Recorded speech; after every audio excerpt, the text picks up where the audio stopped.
جی اس وقت ہم railway station پہ جناب جو مسجد گلزار ہے مدینہ ہے وہاں پہ آئے ہیں، جہاں پہ جناب امام مسجد ہے ہمارے ساتھ ماشاءاللہ. ہم اکثر ان کے پیچھے نماز پڑھتے ہیں ماشاءاللہ، بہت اچھی تلاوت کرتے ہیں. اور آج ہم نے ان کو اپریشیٹ کرنا ہے ماشاءاللہ کہ بہت ٹائم دے رہے ہیں مسجد کو، اور ان کو ہم نے قرآن پاک گفٹ کرنا ہے. ہمارے ساتھ ہمارے دوست صحافی ہیں سینئر، وہ جناب ان کو قرآن پاک گفٹ کریں گے. قرآن پاک ایک ایسی کتاب ہے جو اللہ کے یہاں محفوظ ہے، اور اللہ نے اس کی قسم دی ہے اس کو کوئی بدل نہیں سکتا. اگر ہم اس پر عمل کریں تو ہماری زندگی بدل سکتی ہے. میں کیا بیان کروں صلی اللہ علیہ وسلم کی شان میں.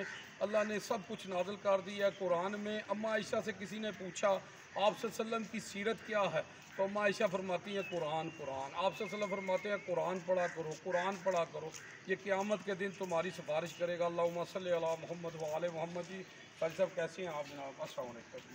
اور کیسے ہیں آپ؟ ٹھیک ہیں؟ تو جناب قاضی صاحب کو قرآن پاک گفٹ کرے گی جناب. جی بسم اللہ جی. تو قاضی صاحب یہ آپ کو قرآن پاک ہم نے گفٹ کرنا ہے جی. تو آپ ماشاءاللہ ہمیں تلاوت سنائیں گے کون سی آیت؟ جی بس ایسے چھوڑ دیں کون سی آیت سنائیں گے؟ جی بس ٹھیک ہے جو آپ سنانا چاہیے. اعوذ باللہ من الشیطان الرجیم. بسم اللہ الرحمن الرحیم.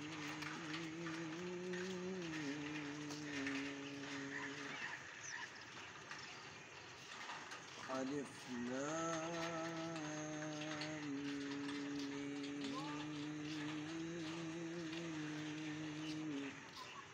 سبحان اللہ. ذلك الكتاب لا ريب فيه هدى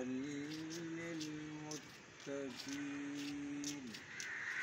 الذين يؤمنون بالغيب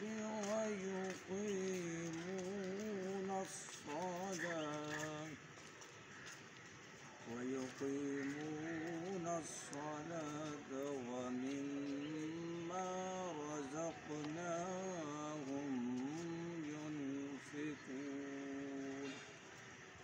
والذين يؤمنون بما أنزل إليك وما أنزل من قبلك وبالآخرة هم يوقنون. صدق اللہ العظیم. ماشاء کی. تو قاضی صاحب آپ کچھ اس میں اس کا ترجمہ بتائیں گے؟ جناب چلیں کوئی بات نہیں آتا کوئی بات نہیں. جی یہ قرآن پاک کی آیت تھی جی سورۃ بقرہ، جس میں اللہ نے کہا کہ اس میں کوئی شک نہیں ہے، یہ سچی کتاب ہے اور یہ ہدایت ہے پرہیزگاروں کے لیے. تو جناب اور اس میں مزید اور یہ قرآن پاک کی یہ سب سے لمبی صورت ہے، اور اس میں اللہ نے یہ بھی کہا ہے کہ اپنے جب بھی لین دین کرو اس میں لکھت پڑھ کر لو. ہمارے آج تک جتنے بھی معاملات تھانے کچہریوں میں اور ہمارے گھروں میں مسئلہ بنا ہوا ہے، اور اسی وجہ سے بنا ہوا ہے کہ ہم لکھ پڑھ نہیں کرتے. یہ قرآن پاک کی سب سے بڑی صورت میں اللہ نے یہی کہا ہے جب بھی کوئی لین دین کرو لکھ پڑھ کر لو. تو قرآن کی آیت پہ عمل کریں گے تو زندگی آسان ہو جائے گی. تو جناب قاضی صاحب آپ کو قرآن پاک ترجمے والا ہم نے گفٹ کیا ہے. آپ نے جناب ہم سے وعدہ کرنا ہے، کیونکہ آپ صلی اللہ علیہ وسلم فرماتے ہیں جس نے قرآن کی ایک آیت کو پڑھ کے سمجھ کے پڑھا ہے نا، تو اللہ کی راہ میں سرخ اونٹ صدقہ دیا. تو اللہ ہمیں قرآن کو سمجھ کے پڑھنے کی توفیق دے جی. تو جزاک اللہ جی. جاوا جی جیل.